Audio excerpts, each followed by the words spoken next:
مصائب کا مقابلہ صبر سے اور نعمتوں کی حفاظت شکر سے کیا کرو۔ عقل مند وہ ہے جو اپنی زبان کو غیبت سے بچائے، اور مومن وہ ہے جس کا دل شک سے پاک ہو۔ جب تمہارے دل میں کسی کے لیے نفرت پیدا ہونے لگے تو فوراً اس کی اچھائیوں کو یاد کرنے لگو۔ سب سے پہلی عبادت یہ ہے کہ انسان مصیبت میں صبر کر کے اللہ تعالیٰ کی طرف سے مدد کا منتظر رہے۔ اپنے عیبوں پر نظر رکھ اور اپنے بھائی کی عیب چھپا تاکہ تو بے پردہ نہ ہو جائے۔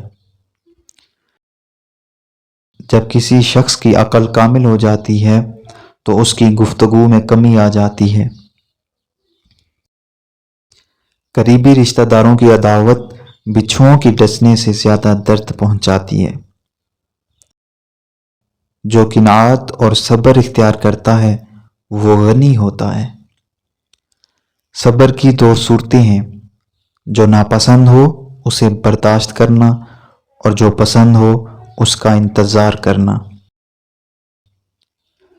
جو آدمی غفلت میں رہتا ہے وہ جہالت میں پڑا رہتا ہے، اور جو جہالت میں پڑا رہتا ہے وہ بیکار رہتا ہے۔ نصیحت دوسروں کے حال پر غور کرنے سے حاصل ہوتی ہے۔ اخلاق وہ چیز ہے جس کی قیمت کچھ نہیں دینی پڑتی، ہاں مگر اس سے ہر انسان خریدا جا سکتا ہے۔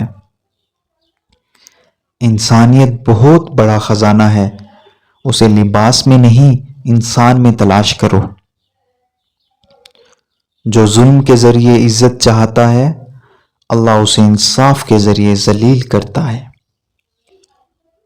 لوگوں سے یاد کرنے کا شکوہ مت کرو، کیونکہ جو انسان اپنے رب کو بھول سکتا ہے وہ سب کو بھول سکتا ہے۔ جب آنکھیں نفس کی پسندیدہ چیزیں دیکھنے لگیں تو دل انجام سے اندھا ہو جاتا ہے۔ زیادہ مذاق کرنے سے آدمی کی عزت چلی جاتی ہے اور لوگوں سے دشمنی پیدا ہو جاتی ہے۔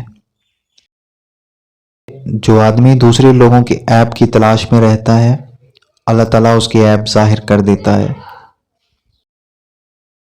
کچھ باتیں جن سے اللہ پاک سخت ناراض ہوتے ہیں: اولاد اور خاص کر بیٹی کو گالی دینا، دل میں بغض رکھنا،